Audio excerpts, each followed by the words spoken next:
Welcome to whistle. భారతదేశంలో ప్రస్తుత ప్రభుత్వాలు తీసుకునే నిర్ణయాలు, విధానాలు 4 ప్రధాన సమస్యలు ఈ దేశం ఎదుర్కొంటున్న 4 ముఖ్య విషయాల మీద విశ్లేషించడానికి సామాజిక శాస్త్రవేత్త, centre for media studies founder chairman doctor Nagulapalli Bhaskar Rao garu మన స్టూడియోకి వచ్చున్నారు. ప్రభుత్వాలు ప్రజల్ని ఉచిత పథకాల వైపు మళ్లించి వాళ్ళ మీద ఆధారపడి జీవించేలాగా చేయటమే పాలన. విద్యా వ్యవస్థ లక్ష్యం ఏంటి? నిరంతర నిరుద్యోగానికి సంబంధించిన ఈ నిరంతర కొనసాగింపు దేశాన్ని ఎక్కడికి తీసుకెళ్ళబోతుంది? ప్రకృతి వనరుల దోపిడీ భవిష్యత్తు తరానికి ఏంటి మిగిల్చేది అనే ప్రశ్న, విజన్ డాక్యుమెంట్లతో, కల్పిత కట్టుకథలతో వాస్తవానికి గ్రౌండ్లో జరుగుతుంది ఒకటి, ప్రభుత్వ పాలసీలు విడుదల చేస్తున్న రిపోర్ట్సు వాస్తవానికి విరుద్ధంగా ఉంటనయ్యా లేవా అనే ఈ 4 అతి ముఖ్యమైన అంశాల మీద సమగ్రంగా విశ్లేషించడానికి భాస్కరరావు గారు అందుబాటులో ఉన్నారు. సార్ నమస్కారం. నమస్కారం సుభాకర్ గారు. ఏదైతే నేను ఇంట్రోలో చెప్పానో 4 ప్రధాన సమస్యలు, వీటిని క్లుప్తంగా విశదీకరిస్తారు. సుభాకర్ గారు, ఆశ్చర్యం ఏంటంటే మీకు ఈ సమస్యల మీద డిస్కస్ చేయాలనేటువంటి ఆలోచన ఎట్లా వచ్చింది అనేది నా నా ప్రశ్న. ఎందుకంటే దేశంలో ఎవరికి ఈ 4 సమస్యల్ని ఒక జోడీగా భావించాలనేటువంటి ఆలోచన రాలేదు. ఈ 4 సమస్యలు మూలాలనేటువంటిది గ్రహించినట్టుగా నాకు అనిపించట్లా. ఢిల్లీలో కానీ హైదరాబాద్లో కానీ ఎక్కడ ఎవరు కలిపి కట్టుగా ఆలోచన చేయలే.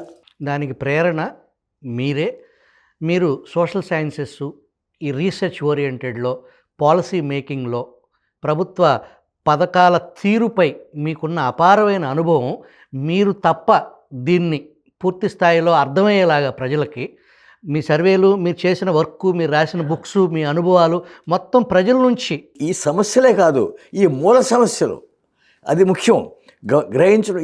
ఈ మూలాలని మనం గ్రహించకుండా, వీటిని గురించి చర్యలు తీసుకోకుండా ఏం చేసినా కానీ వృధానే.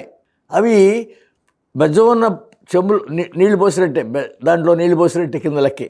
అవిటికొండలోంచి ఓటుకొండలోంచి నీళ్లు పోసినట్టు కింద లెక్కే. ఈ మూలాలను గురించి ఆలోచించకుండా, వీటి గురించి కొంత గొప్ప చర్యలు తీసుకోకుండా ఏమి చేసినా అవి ఫలితాన్ని ఆశించిన ఫలితాలను ఇవ్వవు. అవి ఏమిటంటే, అవి ఇంట్రెస్టింగ్ ఏమిటంటే అకాడమిక్, అంటే కాలేజీల్లో కానీ యూనివర్సిటీలో కానీ కూడా వీటి మీద రీసెర్చ్ జరగాల్సిన విధంగా జరగట్లా. సరే, ఛానల్స్ వాళ్ళు ఈ మధ్యకాలంలో ప్రభుత్వం చెప్తే కానీ చేయరా అనే విధంగా ప్రవర్తిస్తడం వలన వాళ్ళు చేయలేదనుకోవచ్చు. మరి అపోజిషన్ వాళ్ళు కూడా ఈ సమస్యలను తీసుకోలేదు. మరి ప్రభుత్వాలు సరే ఎట్లాగో వాళ్ళ పరిధిలో వాళ్ళు తీసుకుంటారు కాబట్టి రాలేదు. అయితే మనం ఆలోచించాల్సింది, ఈ రోజున విజిల్ ఛానల్ చేయాల్సింది ఏంటంటే, ఈ 4 యొక్క ప్రాముఖ్యత ఏమిటి, అసలు ఈ 4 కలిసేందుకు ఆలోచించాలి అనేది ముఖ్యం. ఈ 4 ఏమిటి ముందు ఆలోచిద్దాం. మీరు చెప్పినట్టుగా 4 గురించి ముందు ప్రజల్ని డిపెండెంట్, అంటే ఒకళ్ళ మీద ఆధారపడే పూర్వం మనం ఆధారపడే వాళ్ళు ఏమనేవాళ్ళు, మన గ్రామాల్లో అనామకులు, ఎందుకు పనికిరాని వాళ్ళు అనేవాళ్ళు. ఇప్పుడు నేను గ్రామంలో నివసిస్తున్నాను కాబట్టి గత 3-4 సంవత్సరాల నుంచి నాకు ఆశ్చర్యం వేసే విషయాలు తెలుస్తున్నాయి. ఇంతకుముందు నాకు ఎందుకు తెలియదా అనిపించే విధంగా అందరూ ఎగబడతామే, నన్ను కూడా ఇంక్లూడ్ చేయి, నా పేరు ఉందా అని అడిగేవాళ్ళే. నేనేం చేయగలను, నేను స్వతహాగా ఏం చేసుకోగలను, ఆ గౌరవం, ఆ గర్వం, ఆ ప్రౌడ్ ఫీలింగ్ పౌరుల్లో, ఒక సిటిజన్లో ఉండాల్సిన విధంగా కాకుండా ప్రభుత్వం మీద ఆధారపడేవాళ్ళే అంతా. అంటే దీనికి కారణం ఆలోచిస్తే ప్రభుత్వాలే, పార్టీలే, నాయకులే ప్రోత్సహిస్తున్నారు, రండి అని అన్నట్టుగా. అదే గొప్ప, అదే పాలన అనుకునే, అదే పాలన, అదే అభివృద్ధి అనేటువంటి గోతులో తోసేస్తున్నారా అనిపిస్తుంది నాకు. మాజీ ముఖ్యమంత్రి గత కొన్ని రోజుల క్రితం ఆయన ఉన్నప్పుడే బాగుండేది, వారానికి ఒకసారి నెలకు ఒకసారి బటన్ నొక్కేవాడు అని ప్రజలు అనుకుంటున్నారు అని మాజీ ముఖ్యమంత్రి వ్యాఖ్యానించారు. ప్రజలు అనుకుంటున్నారంట బటన్ నొక్కి, ఆయన ఉంటేనే బటన్ నొక్కేవాడు అంటే బటన్ నొక్కటానికి ఇప్పుడు వచ్చిన వాళ్ళు కూడా ఆ రకంగా పథకాలు ఇవ్వటం మాత్రం అదే పాలన, ప్రజలు కూడా అదే అనుకుంటున్నారనే భావన పాలకుల్లో ప్రజలు ఎందుకు పక్కన పెట్టారు అనే ప్రతిపక్షంలో ఉన్నటువంటి వాళ్ళు కూడా ఇదే పని కోసం అన్నట్టుగా వాళ్ళు అనుకోవటం, ప్రజలు అనుకోవటం. ఆలోచనల్ని మనం పెంచాల్సింది పోయి ప్రజల ఆలోచనల్ని నాయకులు అనేవాడు పెంచాలి. ఇప్పుడు నాయకులు అనేవాడు ఉన్నాడా అనిపించే విధంగా వీళ్ళ ప్రవర్తన ప్రజల్ని ప్రోత్సహించి వాళ్ళని కొద్ది గొప్ప ఏదో తయారు చేయటంలో కానీ ఒక ఆలోచన పెంచే విధంగా నాయకుడు అనేవాడు ఉంటాడు. ఇప్పుడు ఏమిటి వీళ్ళని మందు తిన్న పెంజేరుల్లాగా చేస్తానికి సుప్రసిద్ధులా తయారుగా ఉన్నారా అనిపిస్తుంది. ఇప్పుడున్న మత్తు ఎంతవరకు మత్తులో ఉన్నారా ఉండాలి ఉంచుదాము అనే భావంలో ఈ పార్టీ అని, ఈ లీడర్ అని, ఆ లీడర్ అని కాకుండా అందరూ అదే రూట్లో ఢిల్లీ టు గల్లీ అదే తిరుగుతున్నారు. దీనికి ఇంకా కారణాలు ఆలోచిస్తే దీంతో ముడిపడిన అదర్ కారణాలు ఏమిటంటే, రెండోది నిరంతర నిరుద్యోగ సమస్య. ఇది పెరుగుతోందే కానీ కంటిన్యూస్గా పెరుగుతోంది కానీ తగ్గటం అనేది ఎక్కడ కనపడదు. ఇది ఈ నాయకులు సంతోషపడుతున్నారా అనే విధంగా ఉంది. వాళ్ళకి ఇట్లాగే ఉండాలా, ఉంటేనే వాళ్ళ దినచర్య ఉంటుంది అనే విధంగా ఉంది. ఆధారపడే స్థితి నుంచి మెరుగవ్వకుండా ఉంటేనే కాబట్టి నిరుద్యోగ సమస్య నేను 20 లక్షలు ఇస్తున్నాను, 30 లక్షలు ఇస్తున్నాను, 10 లక్షలు ఇస్తున్నాను చెప్పడానికి పనికొస్తానికి ఇది కావాలి, ఇది నిరుద్యోగ సమస్య అని అనిపిస్తుంది. ఇది అసలు దీని మూలాల్లోకి వెళ్తే ఈ నిరుద్యోగ సమస్య అనేది మూలాల్లోకి వెళ్తే మనకు కొన్ని ఆశ్చర్యకరమైన విషయాలు చెప్తాను నేను ఇప్పుడు. మూడోది మళ్ళీ దీంట్లోకి వస్తాను. మూడోది ఏమిటంటే, మన పర్యావరణం, మన పరిసరాలు, నీరు, గాలి. మొన్న దావోస్లో ఒక 2 వారాల కిందట దావోస్లో జరిగిన సమావేశంలో కొన్ని అద్భుతమైనటువంటి విషయాలు IMF, మన కేరళలో నుంచి వెళ్ళినటువంటి హార్వర్డ్ ప్రొఫెసరు మనకు తెలిసిన విషయాలే, మీకు నాకు తెలిసిన విషయాలే, వాటిని విశ్లేషించి కొత్త విషయాలు బయటికి తీసుకొచ్చారు. అవి ఏమిటంటే, ఢిల్లీలో ఏం జరుగుతుంది, మీరు గత 3 వారాల నుంచి ఏం జరుగుతుంది మీరు చూస్తే ఆశ్చర్యపోతారు. Delhi is burning. బయటికి వెళ్ళే పరిస్థితి లేదు. బయటికి వెళ్తే పిల్లలకి గుండె జబ్బు, పీల్చుకోలేరు. గాలి, వాతావరణం అంత కలుషితం అయిపోయింది. నీరు ఇంకా కలుషితం అయిపోయింది. ఎగ్జాంపుల్ చెప్తాను మీకు. ఇండోర్ అనే సిటీ మధ్యప్రదేశ్లో 4 సంవత్సరాల నుంచి ఇండియాలో కల్లా క్లీనెస్ట్ సిటీ అని దానికి సర్టిఫికేట్ ఇచ్చారు భారత ప్రభుత్వం. ఆ సిటీలో గత 1 మంత్లో దాదాపు 30 మంది పైన చనిపోయారు. ఎందుకు చనిపోయారా అంటే, అక్కడ నీరు కలుషితం అయిపోయింది. నిన్నగాక మొన్న కాడ మళ్ళీ 4 చనిపోయారు. సంబంధించిన సమస్య కాదు, దేశ సమస్య. దేశంలో అన్ని రాష్ట్రాల్లోనూ అన్ని సిటీల్లోనూ ఒక్కొక్క ఆ పైపులు, వాటర్కి వేసిన పైపులు 50 సంవత్సరాల కిందట వేసినాయి. అవి డ్రైనేజ్ దాంతో కలిసిపోతాం, లేకపోతే బాత్రూమ్, ఇట్లా 4-5 సమస్యలతో ముడిపడి ఉన్నది. లేకపోతే మురుగు కాలువతో సంబంధించడం, అటెండ్ అయ్యేవాళ్ళు లేకపోవటం, దాన్ని స్థానికంగా సిటిజన్స్ అంటే స్థానిక పౌరులు దాని మీద శ్రద్ధ చూపించకపోవటం వలన ఈ సమస్య నీరు, గాలి, ట్రాన్స్పోర్ట్. ఢిల్లీలో పార్లమెంట్కి 10 కిలోమీటర్ల పరిధిలో ఒక IT టాప్ ఎంప్లాయీ కారులో వెళుతూ గోతులో పడ్డాడు. ఆ గొయ్యి 3 నెలల నుంచి ఉంది, అందరూ చూస్తున్న గొయ్యి. దాని గురించి ఎవడో రిపోర్ట్ చేసినవాడు, కొద్దిగా చేసినవాడు లేడు. దాంట్లో పడిపోయి వాడు అక్కడి నుంచి కేకలేస్తాడు, వాడు చనిపోయాడు దాంట్లో. ఆ తర్వాత కొంతమంది సస్పెండ్ చేస్తారు, ఆ తర్వాత మర్చిపోతారు. ఇది జరుగుతున్న విషయం. చెప్పేది ఏమిటంటే, ఇది మూల సమస్య అని ఎందుకు చెప్తున్నానంటే, ఇది ఒక ఏ సిటీకి సంబంధించింది కాదు. ఇది అసలు ఎందుకు జరుగుతుంది, ఇట్లా ఎందుకు జరుగుతుంది, ఇది తెలియదా అసలు? దీని గురించి ఎవరైనా పట్టించుకుంటున్నారా? ఎందుకని పట్టించుకుంటలేదు? ఇది అసలు మన మన మన పెద్దలు, మన పూర్వీకులు ఈ విషయంలో ఎంతో గొప్ప అనుభూతి చూపించారు, చెప్పారు. మన శతకాలు చూస్తే మనం ఎంతో గొప్పగా చెప్పుకోవాల్సిన విషయం అది. అట్లా నాలుగోది ఏంటంటే వ్యత్యాసాలు. అసలు ఈ వ్యత్యాసాలు ఏమిటయా? మనం 75 సంవత్సరాల నుంచి మన స్వాతంత్రం వచ్చింది, ఎన్నో ప్రణాళికలు వేసుకున్నాము, ఎంతో గొప్పగా చెప్పుకుంటున్నాము, ఎంతో ప్రపంచంలోనే మనం ఎంత గొప్పవాళ్ళని చెప్పుకుంటున్నాము. మరి ఇప్పుడు ఈ 2026లో కూడా ఇంత ఇదే పరిస్థితి అనే రకంగా 45% వెల్త్ ఇది 1%. మళ్ళీ దాన్ని అనలైజ్ చేస్తే ఇంకా నిద్ర పట్టనే సమాధానాలు వస్తాయి. 3-4 చేతుల్లో దేశ సంపద అంతా ఉన్నదంటే మరి ఏమిటి కారణం? దీని లోతైన కారణం ఇది ఎవరో ఒకళ్ళు చేస్తున్నది అని కాదు. అది అసలు దేశ సమస్య. అది ఒక్క లీడర్కి సంబంధించింది కాదు. ఇవన్నీ దేంట్లో ముడిపడి చూస్తే అసలు ఈ 4 మూలాలకి మూలం ఏమిటి అంటే విద్య.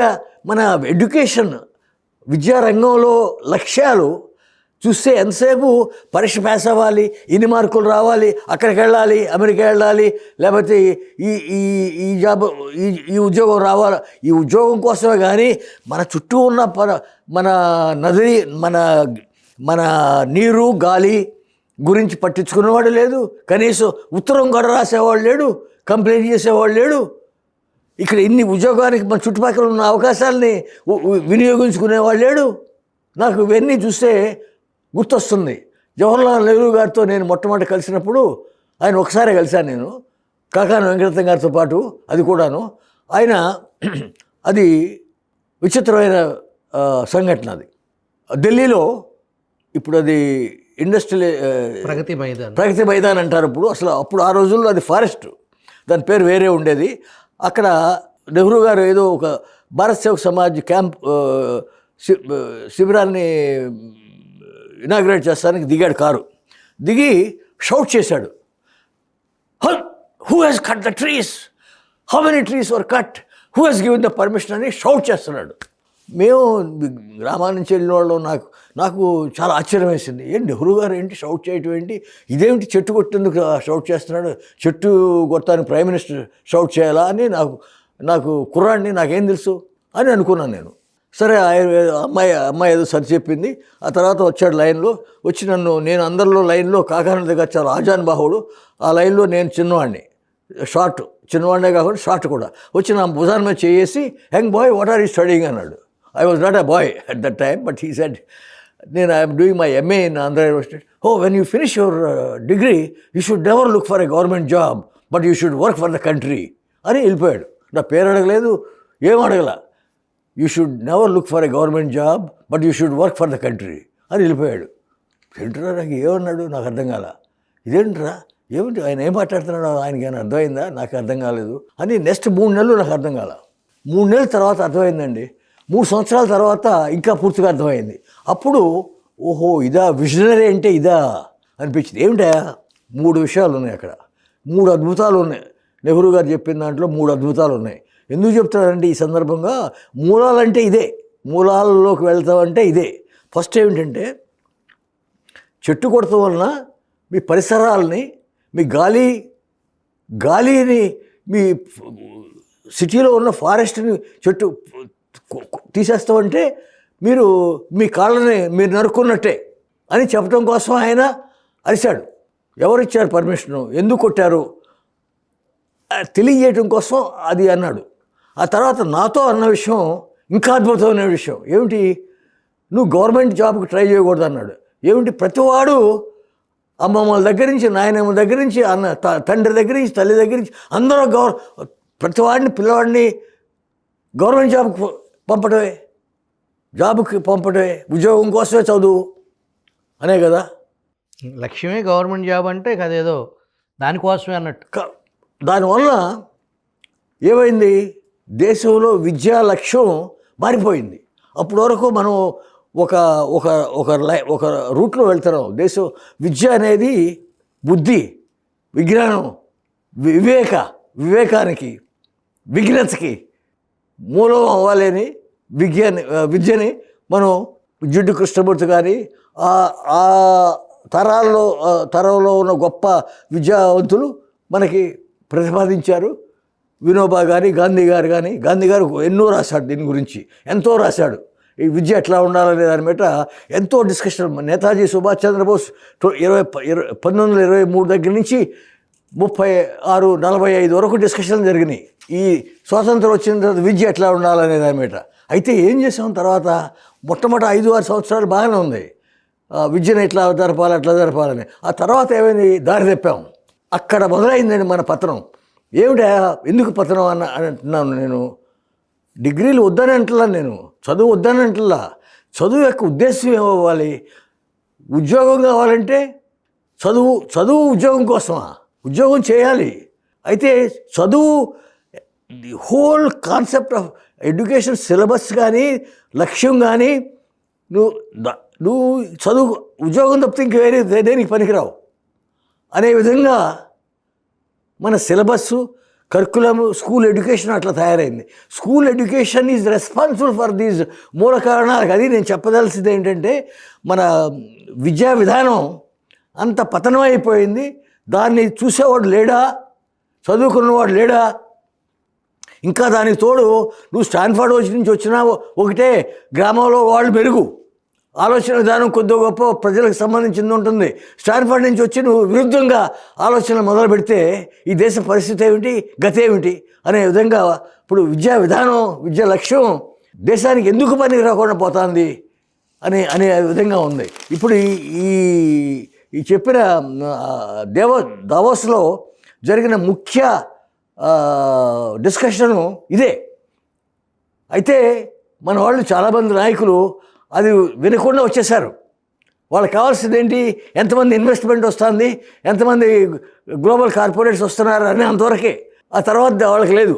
దాన్ని మన విద్యా విధానాన్ని మనకు అనుకూలంగా తీర్చిదిద్దుకోకపోతే దానివల్ల ఉపయోగం ఎవరికో, విదేశీయులకి, విదేశ సంస్థలకి, విదేశ ఆలోచనలకి పనికొస్తుందేమో కానీ మన పరిధిలో మన సమస్యలకి, మన న్యాచురల్ వీటికి ఉపయోగపడటానికి ఏమైనా చూపించగలరా?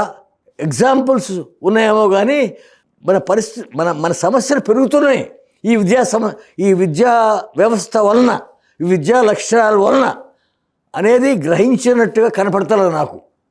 ఇది చెప్పడంలో నాకు ఏమాత్రం నేను సందేహించట్లా. కొద్ది సిగ్గుసేటుగా ఉంది. దానికి తోడు ఈ విషయంలో ఇంకొక గుర్తొస్తుంది నాకు.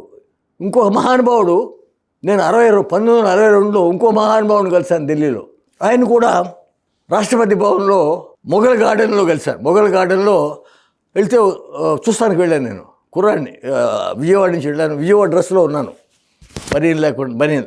ఒక ఆయన వచ్చి సెక్యూరిటీ వాళ్ళు వచ్చి నన్ను లైన్లో నిలబడ్డాను. ఒక గొప్ప ఒక అజానుభావుడు వచ్చి నా ముందు నిలబడ్డాడు. నేను ఆశ్చర్యపోయాను. నిజమా ఇది?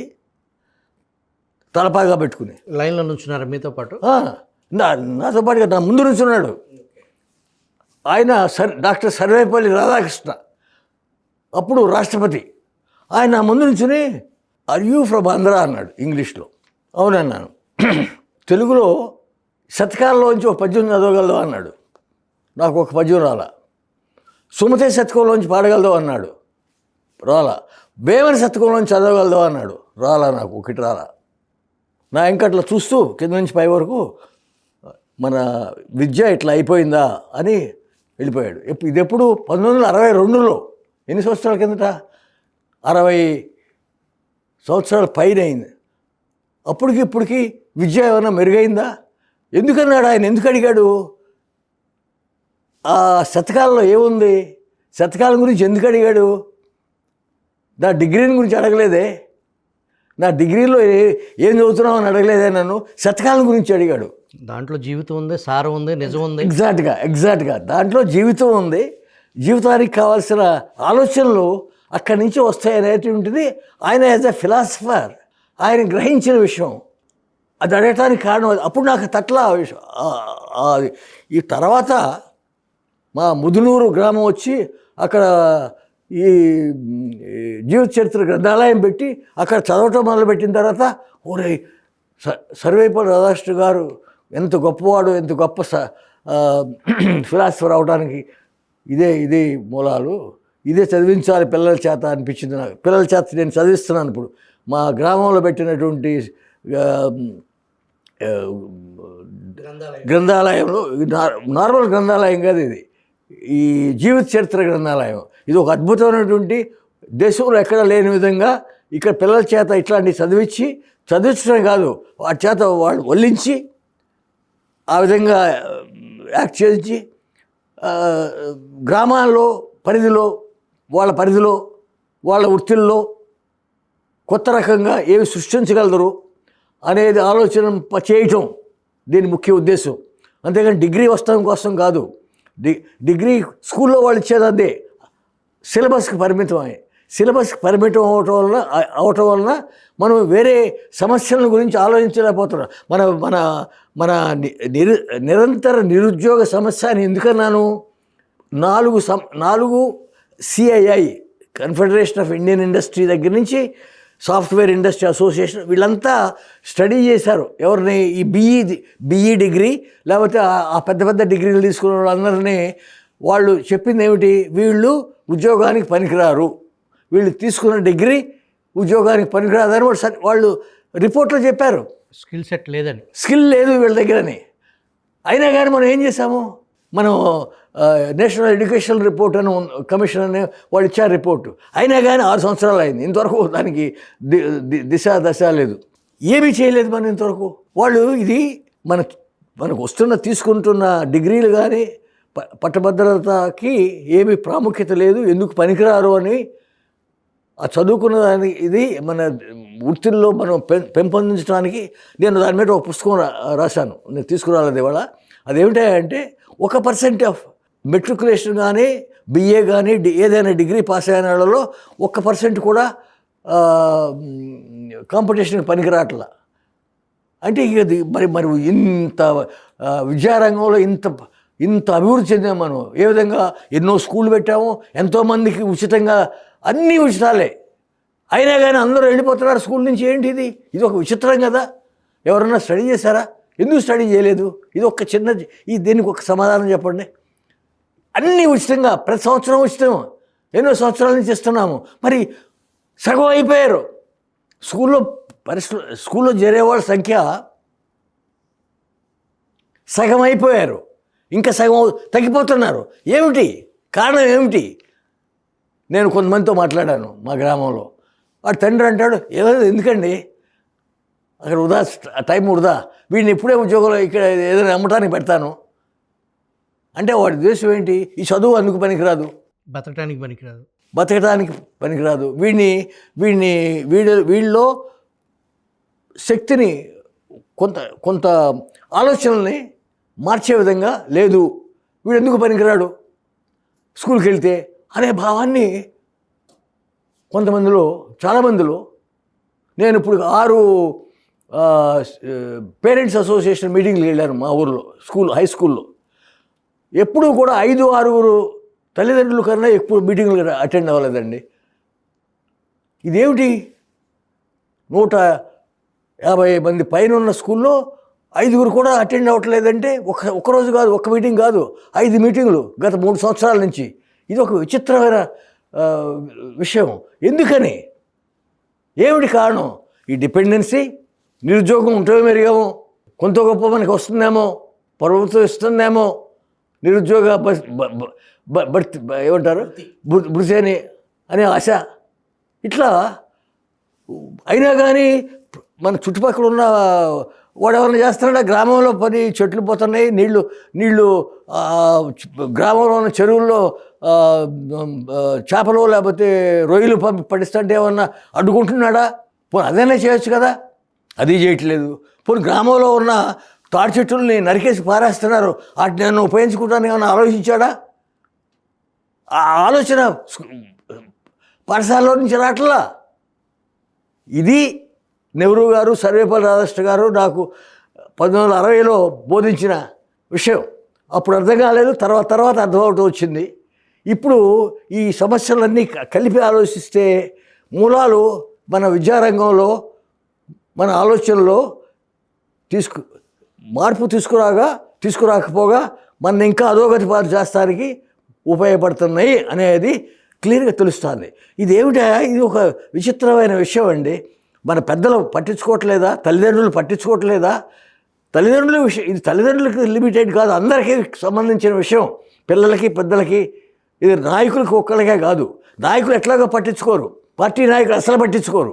ఎందుకంటే వాళ్ళకి ఇవి కావాలి, ఇవి ఉండాలి, ఇవి ఉంటేనే వాళ్ళ మనుగడ అన్నట్టుగా వాళ్ళ ప్రవర్తన ఉంది ప్రస్తుతం. ఒక్కరు మాట్లాడు వీటి గురించి. నేను 4 సంవత్సరాల నుంచి చూస్తున్నాను. వీటి గురించి చూసి మాట్లాడినా కానీ పేపర్ వాడు రాయడు, అసలు విషయం రాయడు. హెడ్లైన్కి పనికి వచ్చేది గాలి మాట రాస్తాడు, గాలి మాట చెప్తారు వాళ్ళు చెప్పేది అదే, రాసేది అదే. ఇది ఒక విచిత్ర పరిస్థితి. అందుకే మూల కారణాలు ఈ 4 కలిసి ఆలోచించి 4కి స్ఫూర్తి ఈ విద్యారంగంలోంచి రావాలి. వస్తానా అని ఆలోచిస్తే భయపడే పరిస్థితి. ఇది మీతో షేర్ చేసుకోవాలనిపించింది. మీరు అడిగిన ప్రశ్న నాకు అవకాశంగా నేను కొద్దిగా ఆవేశంగా మాట్లాడానా అనిపించింది నాకు. సమస్య మూలాల్లోకి వెళ్లకుండా పరిష్కారం అనేది ప్రభుత్వ పాలసీలు కానీ, ప్రజల్ని పథకాలతో మభ్యపెట్టే వ్యవహారం కానీ, అది ఏ పూట కాపూట పబ్బం గడుపుకునే వ్యవహారమే తప్ప ఇది ఆధునిక భారతదేశ నిర్మాణానికి సంబంధించి ఎంత మాత్రము ఈ విధానాలు పనికిరావు. ఇవి ఇంకా మనని లోతుల్లోకి, అగాధంలోకి, పాతాళంలోకి నొక్కే పరిస్థితి. ఇందాకే ఈ ఇంటర్వ్యూకు ముందు 14 పైసలు పాకిస్తాన్ రూపాయి మన రూపాయి కంటే మెరుగుపడింది. అది ఉన్న స్థితి నుంచి 14 పైసలు మనకంటే మెరుగుపడిన పరిస్థితి ఉంది.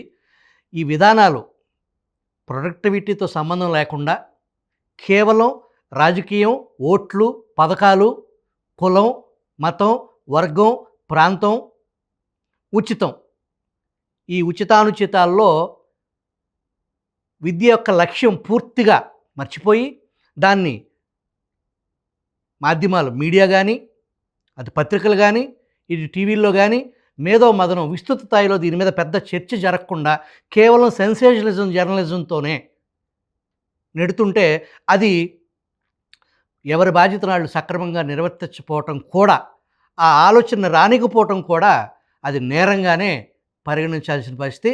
భాస్కర్ గారి లాంటి వ్యక్తుల ద్వారా ఇటువంటి చర్చని పెద్ద స్థాయిలో సమాజంలో, మీడియా రంగంలో పూర్తి స్థాయిలో చర్చ జరగాలి. ఇది పాలకులు దృష్టి పెట్టి ఈ దేశాన్ని మనం మన దేశాన్ని, మన ఇంటిని మనం బాగు చేసుకోకపోతే, మనం ఊడ్చుకోకపోతే, మన దుమ్ము మనం దులుపుకోకపోతే ఎవరు దాన్ని క్లీన్ చేస్తారు అనే దానికి సంబంధించి విజిల్లో భాస్కర్ గారు లాంటి గొప్ప వ్యక్తి ఇక్కడికి వచ్చి మనతో మాట్లాడేందుకు మీకు ధన్యవాదాలు సార్. ధన్యవాదాలండి. అక్కడికి రాని విద్యను గురించి మనం ఆలోచించాలి. అక్కడికి రాని విద్య మనం ఏదో చేసుకోవాలి. దాన్ని మనం సరిదిద్దుకోకపోతే దేశ భవిష్యత్తు అధోగతి. ధన్యవాదాలు మీకు, మీ విజువల్ ఛానల్కి.